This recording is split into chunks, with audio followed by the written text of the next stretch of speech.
Kinakabahan si Butler Ted at ang iba pang mga katulong sa bahay. Hindi nila mapigilan si Ara sa pagtulong kahit na pagbawalan nila ito. Napahawak na lang si Butler Ted sa kanyang sentido dahil talaga namang napakakulit nito. Habang busy si Arabella sa pagliligpit ng plato, biglang pumasok sa isip niya si Gregor at kaalis lamang. Naisip nitong ipagawa niya ng cookies si Gregor dahil baka magutom ito pagdating sa bahay. Nginitian lamang ni Arabella ang mga tao sa bahay dahil alam niya namang napakakulit niya. Ang gusto niya lang naman ay tumulong at hindi mag-iisang palamunin sa loob ng bahay. "Lady Ara," tawag sa kanya ni Butler Ted habang nakabantay lang ito sa likuran. Panay ang kulit ito sa kanya na ikinakatawa niya ng palihim. "Lady Ara, parurusahan kami ni Aldas Young Master," sabi ng isang katulong. Pero ngumiti lang ito dito at huminga ng malalim. "Don't worry, hindi po." Masayang sabi nito at inutusan niya isa sa mga katulong na kuhanin ng mga ingredients na sinabi niya. Hindi pa kasi alam ni Arabella kung saan nakalagay ang mga dapat gagamitin sa paggawa ng cookies. "Salamat po." Pasasalamat nito habang pinapanood lang nila ito. At hindi niya naman maiwasang mailang. Bawat kilos nito'y kanilang binabantayan. "Okay lang po ako, wag niyo na po akong bantayan." Masayang sabi ni Arabella at tumango naman silang lahat at walang nagawa dahil talagang napakakulit nito. "Tawagin niyo lang kami kapag may kailangan kayo, Lady Ara," sabi ni Butler Ted at nag-thumbs up naman siya rito. Habang busy siya sa paggawa ng cookies, agad niyang naalala na may isang lalaking nagngangalang Argus. Kapag tingnan mo ito talaga namang masasabi mong kapatid niya si Gregor dahil hindi nalala yung mukha nila, pero si Gregor pa rin ang mas lamang sa kagwapuhan kung tatanungin. Kung si Gregor ay may magandang pangangatawan at may matangos na ilong, makakapal na kilay, mapupulang labi at kulay itim na buhok, at ang pagiging cold ni Gregor ay nakakadagdag pa sa kanyang kagapuhan. Itong si Argus naman ay halos kaparehas ng kanyang kapatid.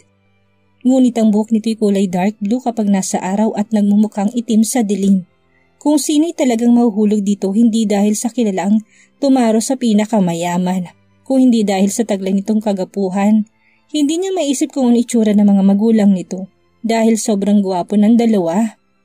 Kaya nang matapos siya sa kanyang ginagawa ay agad niya rin nilagay sa oven ang mga natapos niyang cookies para agad din itong maluto. Bigla niyang naalala ang dalawang taong tinuring siyang parang anak.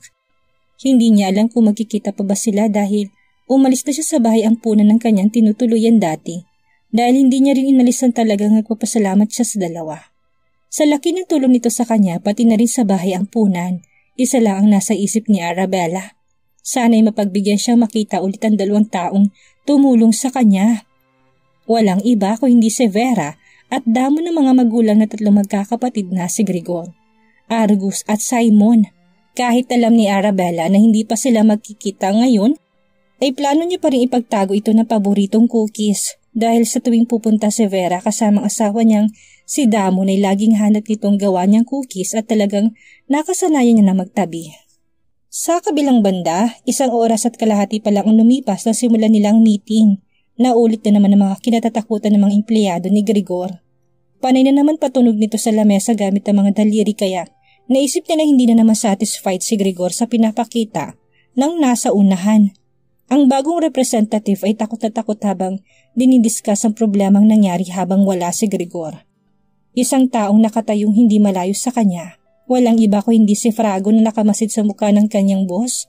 Ngayon niya lang nakita na ganito ito ka-stress at sobrang lalim ng iniisip habang nakatingin sa unahan. Napahawak na lang siya sa kanyang mukha dahil mukhang hindi na naman satisfied ang kanyang boss. Pero ang hindi nila alam, si Gregor tumaroy wala sa kanyang pag-iisip.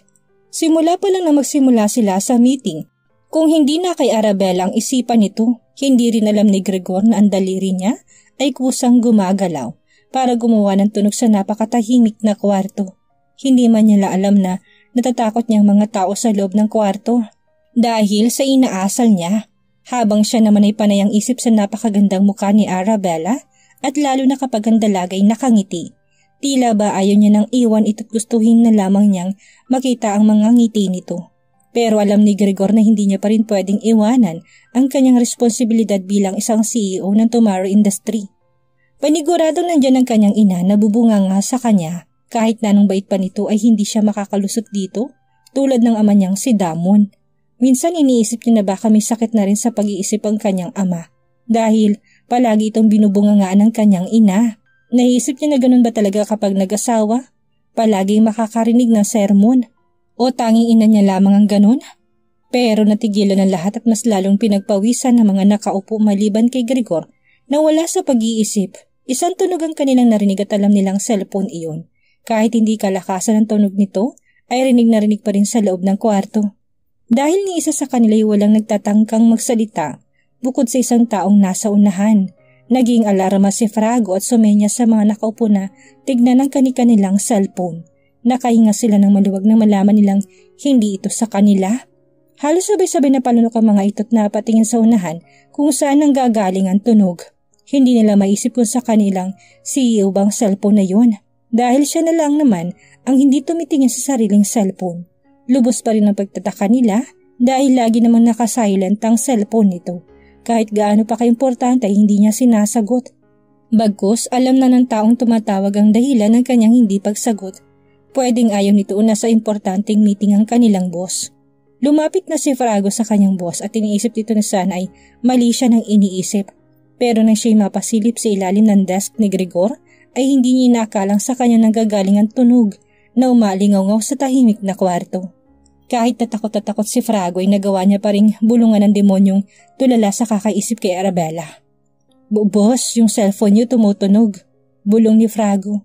Biglang bumalik si Gregor sa kanyang pag-iisip at magagawa niya pa sanang magalit.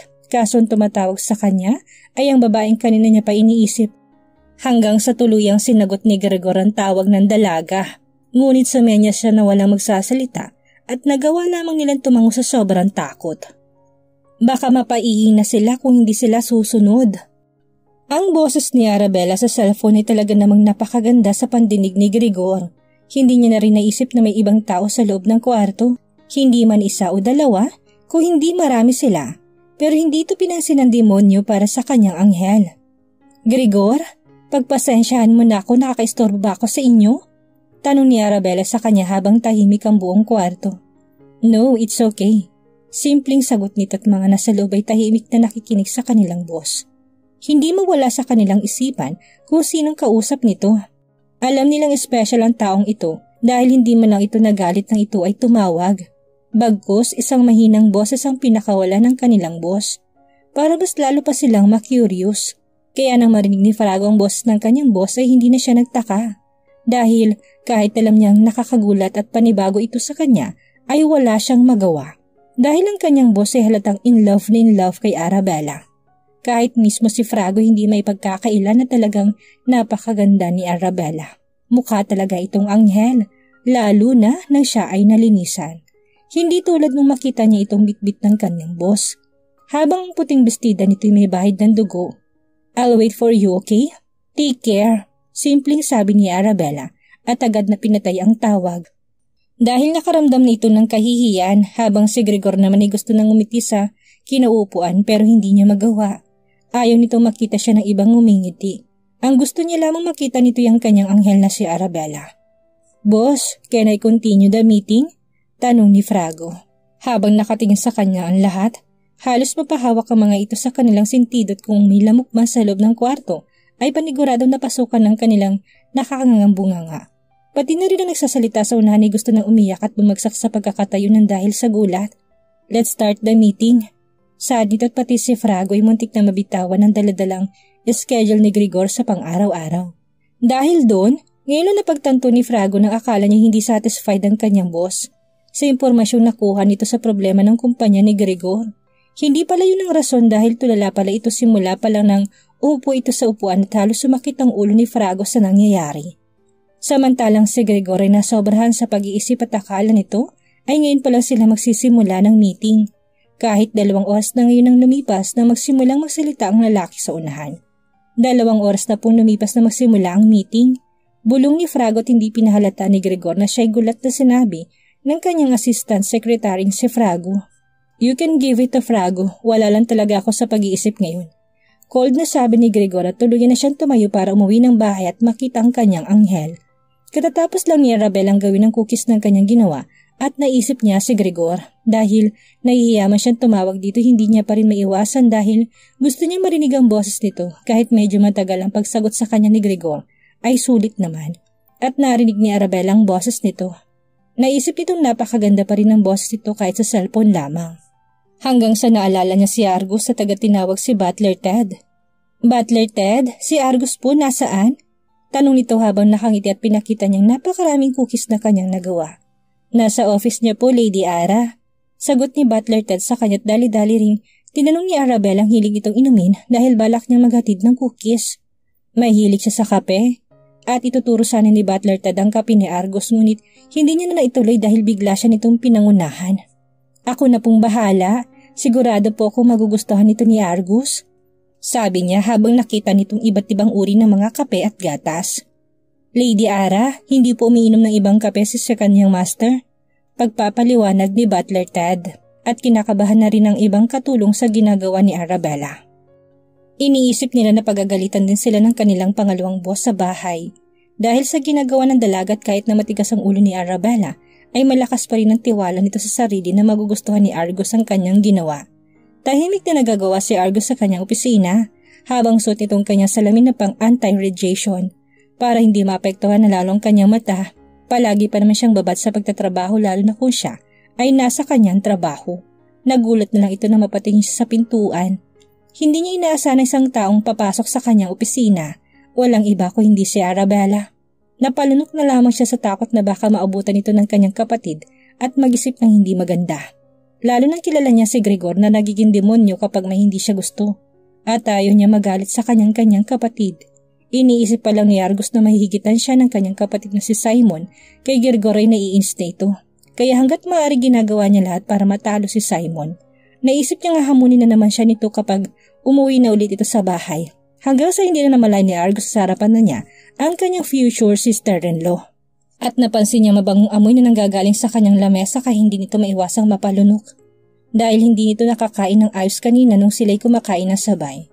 Tila ba parang mamamatay siya ng maaga at hindi naabutin pa sa ospital. Sumabay pa noon ang pagdadasal ni Arabella habang kumakain sila, kaya mas lalong dumoble ang bigat ng kanyang katawan.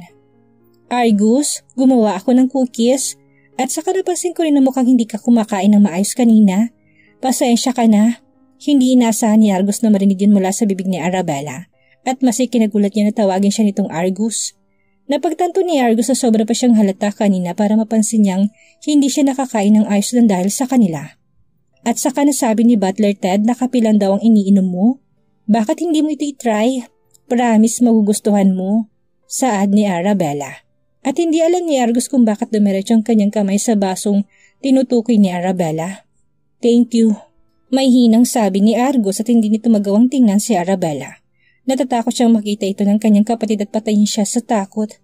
Biglang inumin ni Argus ang kape at agad niya itong nilayo ng konti nang malasahan niyang hindi itong kapeng iniinom niya. Pero tinikman niya ulit yun dahil hindi niya mawari ang lasa kaya napilitan siya tumingin kay Arabella. Masama kasing kape sa katawan kaya itong gatas na ito'y parang kape pag inamoy pero lasang gatas kapag ininom. Pagpapaliwanag ni Arabella kay Argus at sunod-sunod ng higop ni Argus sa gatas na kape na gawa ni Arabella. Dahil doon hindi niya magawang ibugang inumin dahil hindi naman siya mahilig sa gatas. Pero bakit ngayon ay parang ayaw niyang tigilan ang iniinom nitong gatas? Is it good?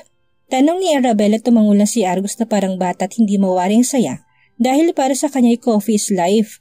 But now he think that milk tea is life. Ang pinagsamang milk and coffee. I don't think that milk is bad.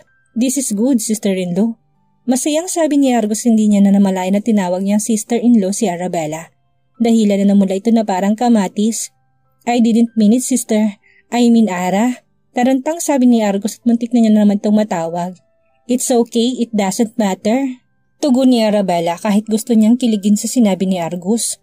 Naisip tuloy ni Arabella na baka payag ito na siya maging kasintahan ng kanyang kapatid na si Gregor at maging asawa. Kaya gusto niya tumalo sa tuwa dahil sa sinabi ni Argus. Pero dahil hindi pwede ay pigil na pigil ito kahit sa pangngiti lamang. Isang magarang kotse ang papasok sa Tomaro Hacienda. Habang ang loob nito ay may sakahan at iba't ibang uri ng bulaklak na nakatanim dito. Kapag ikaw ay nakapunta rito ay gugustuhin mong wag na umalis at magstay sa kagandahan ng mga bulaklak. Hindi lang yun, pati na rin ang mga taong nasa loob ng Tomaro Hacienda. Lahat sila ay may mabubuting puso't mahal na mahal nilang mag-asawang Tumaro. Pati na 3 anak nito na tinuturing nilang master bukod sa una nilang naging master na si Damon Tumaro. Mas lalong ginagalang nilang asawa nitong si Vera Tumaro dahil ang babaeng ito hindi kayang kagalitan o kamuhian ng kahit sino. Ang ugaling ito hindi nalalayo kay Arabella Sarvania at sa sobrang bait nito ay mahal na mahal siya ng mga tao. Kaya halos buong puso nila pinaglilingkuran ng Tumaro family dahil parang pamilya na rin ang turing nito sa kanila. Kahit na alam ni Verang mahirap lamang sila hindi nila ito inaapi. Hindi tulad ng ibang mayayaman na kilala nila. Lubos ang pagsasalamat nila dahil sila'y napunta sa mabuting amo. Kahit nakakatakot ang mga ito lalo ng anak nilang 3. Hanggang sa bumukas ng kusa ang gate ng kanilang bahay. Alam na ng mga ito na parating na si Vera at Damon galing sa business trip sa France. Isang napakagandang bahay ang bubungad sa kanila. Ang bahay nito ay hanggang 4th floor, kaya kailangan ng elevator para hindi mapagod. At ang laki ng bahay na ito hindi biro. Once na pumasok ka rito ay baka hindi ka na makalabas sa sobrang laki. Kahit si Arabella hindi pa nagagawang libutin ito at kwarto lamang ni Gregor ang alam niya. Inaakit lamang nila ito gamit ang hagdan dahil sa 2nd floor lang naman ito. Ang pangalawang alam niya ay ang kusina at ang opisina ni Argus na nasa 1st floor lang ng kanilang bahay. Nang makarating si Vera at Damon sa loob ng Tumaro Hacienda ay agad din nilang binati. "Welcome back, Master Damon at Madam Vera." At nagawa lamang tumungo ni Vera habang nasa likod ng kanyang asawa at alam na nilang hindi okay ang kanilang madam. Sa loob ng ilang taon ay kilala nila ito kapag hindi ito okay dahil ang mukha nito ay napakaseryoso. Kapag ito naman ay okay, talagang masayahin at bigla pa nilang naalala si Arabella. Dahil hindi na-inform ni Butler Ted ang about sa dalaga at natatakot itong pagalitan siya ng demonyo. Gusto niya ito na magsabi mula sa kanyang mga magulang. "Nandito ba si Gregor?" Wala sa mood na sabi ni Vera kay Butler Ted habang patungo ito sa kusina para uminom ng tubig. "May emergency daw po, Madam Vera, pero nandito naman si second niyang master." Tugon nito habang nakatingin sa lamesa dahil nakakalat pa mga ginamit ni Arabella. Ang sahig ay may mga arena pa kaya napahawak na lang sa sentido si Butler Ted at isip-isip dito na mapapagalitan siya. Mas lalong nawala sa mood si Vera na makita niya napakarumi ng kanilang kusina. Ngayon niya lang nakitang ganitong kanilang kusina kaya agad siyang lumingon kay Butler Ted. "Bakit ganito karami ito? Pakitawag ng ilang katulong?" Halos pasigaw na sabi ni Vera at napasin niyang palapit na asawa. "Vera, don't distress yourself." Mahinahong sabi ni Damon at kasunod ng paglapit ng mga katulong para linisin ang mga kinalat ni Arabella. Hindi maiwasang maisip ni Butler Ted si Arabella dahil nasa opisina ito ni Argus. Pero dahil ang tagal nito mag-abot ng pagkain ay mukhang okay naman ito at hindi pinapagalitan ni Argus. Wala naman siya naririnig na ingay sa loob ng opisina na dumaan ito rito. Hanggang sa paalis na si Vera at Damon sa kusina pero agad natigilan si Vera dahil kanina niya pala naamoy ang mabangong cookies katulad ito ng amoy ng ginagawa ni Arabella. Kaya pagtingin niya sa lamesa ay napakaraming cookies na katulad ng ginagawa ng dalaga. Si Vera hindi nagkatubiling kainin ng isang cookies. Bumilis ang tibok ng puso nito dahil parehas na parehas ang lasa at texture ng cookies. Pati si Damon na hindi makapaniwala sa kanya nakikita kaya kinain niya rin ang isa nito. Alam mo isang tao lang may gawa nito kung hindi si Arabella. Sa katabi nito nakita nilang amoy ng kape na katulad ng ginagawa ni Arabella sa tuwing sila'y nasa bahay ampunan. Ang milfy ni Arabella na amoy kape pero lasang gatas at halos mataranta si Vera na matikman niyang gatas sa baso. "Butler Ted!" Sigaw nito at nang naglilinis sa kusina natakot sa pagsigaw ni Vera at maging si Butler Ted ay napatakbo. Madam!" Hinihingal na sabi nito. "Did you make this?" Tanong ni Vera at umiling lang si Butler Ted habang iniisip niya mapapahamak ata siya ng dahil kay Arabella. "Then who?" Seryosong sabi ni Damon, kasunod ng masayahing pagsigaw ng isang boses kaya agad din sila napalingon sa dalaga. "Tita Vera! Tito Damon!" Sigaw ni Arabella na ikinagulat din ng lahat. Paano nakilala ni Arabella ang 2 taong kilalang kilala sa mundo? Parang wala lamang ditong pagsigaw niya dahil ayaw na ayaw pa naman nila ito lalo na ni Damon. Samantalang si Argus na may hawak na baso sa kanyang kaliwang kamay ay halos mabitawan niya na. Nagulat ito sa pagsigaw ni Arabella dahil siya na ang nagprotestang magdadala ng baso dahil gusto niya malaman kung paano ginagawa ni Arabella ang milfy. Pero dahil doon nagulat din siya sa pagsigaw nito. Iniisip niya paano niya nakilala ang mga magulang nito at nagawang batiin ng pasigaw. Naiisip niya palang na wala na nga si Gregor sa bahay. Pero ang ama naman nilang si Damon na nandito ang kanilang inang si Vera ay gusto niya nang bumalik sa kanyang kwarto. "Oh my God! It's really you, Ara!" Masayang sabi ni Vera sa dalaga at niyakap niya ito sa sobrang pag-aalala. Niyakap din niya Damon ng dalaga dahil talagang nag-aalala rin ito nang malaman niyang umalis na si Arabella sa bahay ng ampunan. Kaya ang mood ni Vera ay biglang nagbago at naging masaya. Hanggang sa hindi nila maisip kung sila ba'y namamalikmata ng dahil sa nguminti ang dalawa nilang amo sa dalagang ito. Si Argos ay napapaisip na rin na hindi talaga basta-basta ang kanyang future sister-in-law.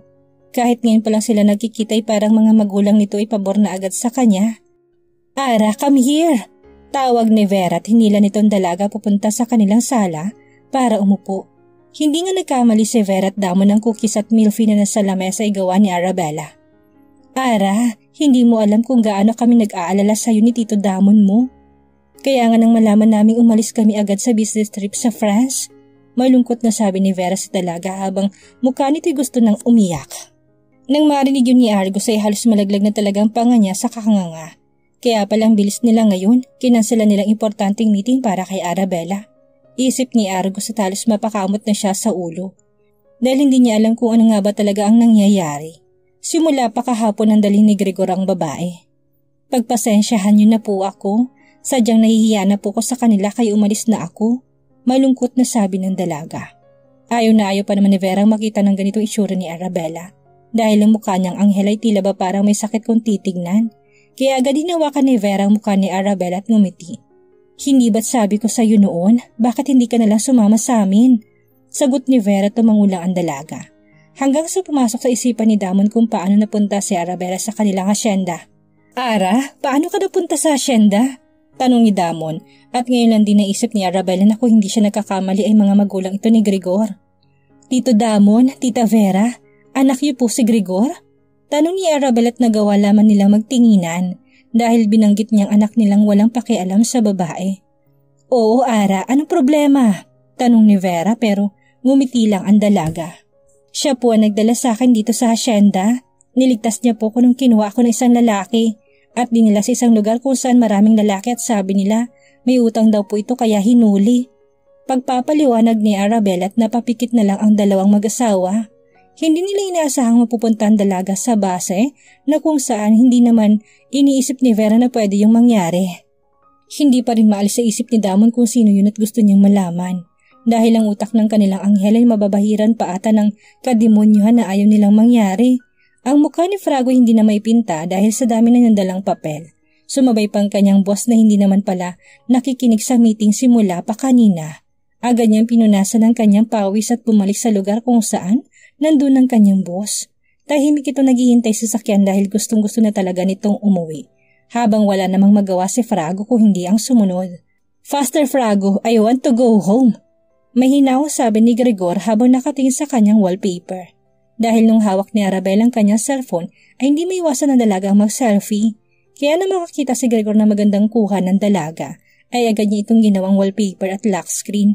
Para sa kanya kahit na hindi niya katabi ang dalaga, at least meron pa rin itong picture sa kanya. Hanggang sa ilang minuto rin ang kanilang tinagal na makarating sa Tomaro Hacienda. Pinagbuksan ni Frego si Gregor hanggang sa makapasok sila sa loob ng bahay. Laking gulat ni Gregor na makita niya si Arabella kasamang kanyang mga magulang. Hindi ito nag-atubiling lapitan ng dalaga at hilahin mula sa pagkakaupo. Naisip nito na kahit na pamagulang niyang mga ito'y kaya niyang ipaglaban ng buo si Arabella. Ang mukha ni Vera ay biglang sumimangot na makita nitong itsura ng kanyang anak na si Gregor.